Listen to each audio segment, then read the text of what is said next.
Hello, my dear friends. Today, our video is about this anti-defection law.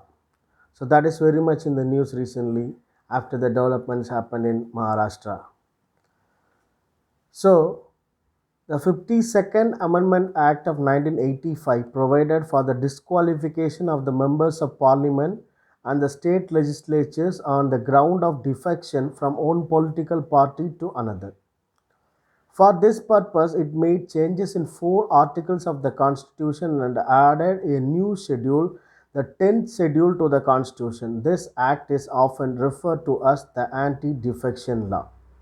That is by 52nd Constitution Amendment of 1985. Then, the 91st Amendment Act of 2003 made once a change in provision of the 10th schedule. It omitted an exception provision, disqualification on ground of defection not apply in case of split.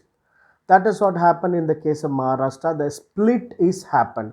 That is, one party is doesn't it is not completely merging with another party, and the party, that is Shiv Sena, has been splitting into two. The one part is with the former chief minister of Maharashtra, and another part of the MLAs, and they choose their leader as Mr. Eknath Shinde, and he joined with BJP and they formed the government. This is called split. The 10th schedule contains the following provision with respect to the disqualification of the members of parliament and state legislature on the ground of defection. A member of a house belonging to any political party becomes disqualified for being a member of house if he on the following things: if he voluntarily gives up his membership of such political party, then he will be disqualified. The second case, if he votes or abstains from voting in such house contrary to any direction issued by his political party without obtaining prior permission of such party, and such act has not been condoned by the party within 15 days. That is, voting against the party, against the orders of the party. The party whip is a person. Every political party has its own whip. Even they have two-member political party, they have only two representatives. They have 100 representatives. They have 300 representatives. They have one party whip.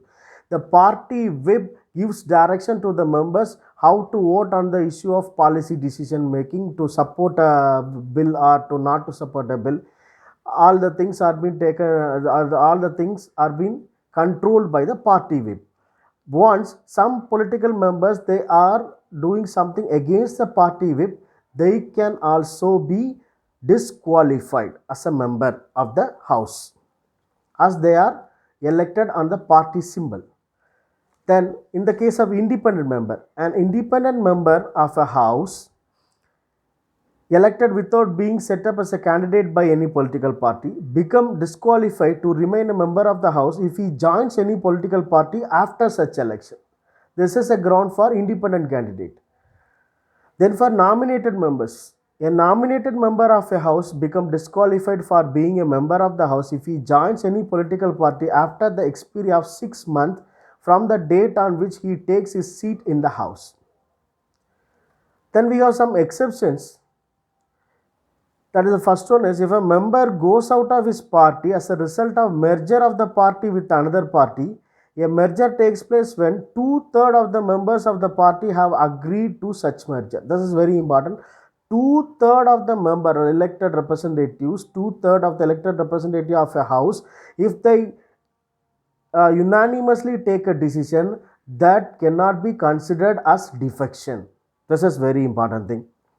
If a member, after being elected as a presiding officer of the house, voluntarily gives up the membership of his party or rejoins it after he ceases to hold an office, this is also an exemption.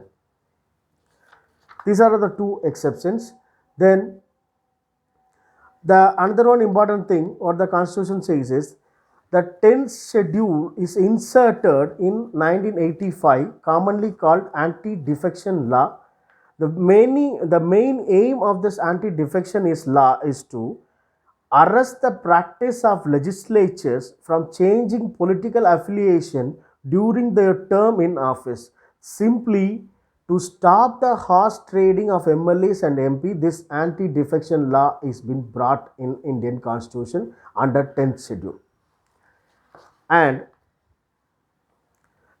here very another one important thing is we have bar of the jurisdiction of courts. The Constitution is saying, notwithstanding anything in the Constitution, no court shall have any jurisdiction in respect of any matter connected with the disqualification of a member of a house under this schedule. So, anti-defection law is applicable only when the minority of members of a legislature party is deciding something against the party leadership. If the members are in majority and they are against the party leadership, they are considered as a group of members and they are considered as their own party members. 2/3 of members, if they unanimously taking a decision, anti-defection law cannot be applied on them. And thank you so much.